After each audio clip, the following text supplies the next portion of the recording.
মাননীয় সদস্য জনাব মোহাম্মদ সালাউদ্দিন মিয়াজি, ঝিনাইদহ ৩। সম্পূরক প্রশ্ন করুন। ধন্যবাদ মাননীয় স্পিকার। আমি নিজে একজন প্রাক্তন ক্যাডেট, ঝিনাইদহ ক্যাডেট কলেজ থেকে পাশ করেছিলাম।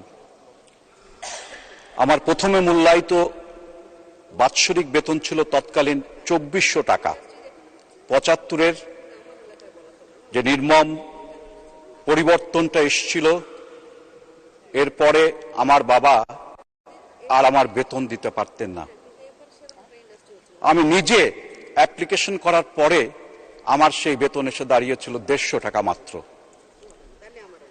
মাননীয় স্পিকার, আপনার মাধ্যমে হাউসকে বলতে চাই, এখানে কেস টু কেস বেসিসে আমরা যদি করি বোধহয় একটা সিদ্ধান্ত পারে। আর্মি ওয়েলফেয়ার ট্রাস্ট বা আর্ম ফোর্সেসের, আর্মি এয়ারফোর্সের সব জায়গায় এখন অনেক ফান্ড পড়ে আছে।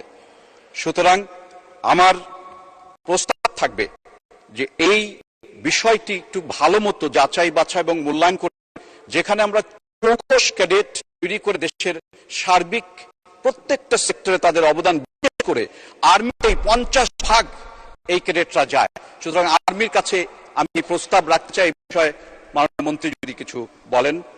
ধন্যবাদ। মাননীয় সদস্য, মাননীয় মন্ত্রী। মাননীয় স্পিকার, তাকে ধন্যবাদ। মাননীয় স্পিকার, আমি মাননীয় সংসদ সদস্যকেও ধন্যবাদ জানাই।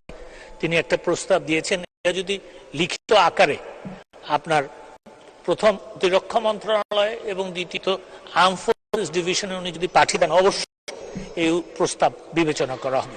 ধন্যবাদ মাননীয় স্পিকার। ধন্যবাদ মাননীয় মন্ত্রী।